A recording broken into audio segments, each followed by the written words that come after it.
കോഴിക്കോട് ജില്ലയിലെ ഒരു തിരക്കേറിയ റോഡിൽ അപ്രതീക്ഷിതമായി ഓടിയെത്തിയ കുരുന്നിനെ സമയോചിതമായ ഇടപെടലിലൂടെ രക്ഷിച്ച ബസ് ഡ്രൈവർ ഷിനോജിനെ അഭിനന്ദിക്കുകയാണ് നാട്.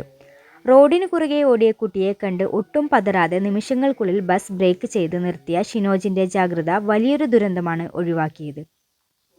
കേരള മോട്ടോർ വാഹന വകുപ്പ് ഷിനോജിനെ പൊന്നാടയണിയിച്ച് ആദരിക്കുകയും സ്മരണിക കൈമാറുകയും ചെയ്തു. തന്റെ ജോലിയുടെ ഭാഗമായാണ് ഇതിനെ കാണുന്നതെന്നും ദൈവാനുഗ്രഹം കൊണ്ടാണ് ആ കുട്ടിക്ക് ഒന്നും സംഭവിക്കാത്തതെന്നും ഷിനോജ് വിനയത്തോടെ പറഞ്ഞു. ഡ്രൈവർമാരുടെ ശ്രദ്ധയും ജാഗ്രതയും എത്രത്തോളം പ്രധാനമാണെന്ന് ഈ സംഭവം നമ്മെ ഓർമ്മിപ്പിക്കുന്നു. ഷിനോജിന്റെ ഈ മാതൃകാപരമായ പ്രവൃത്തി സോഷ്യൽ മീഡിയയിലും വലിയ അഭിനന്ദനങ്ങൾക്ക് പാത്രമായിക്കൊണ്ടിരിക്കുകയാണ്.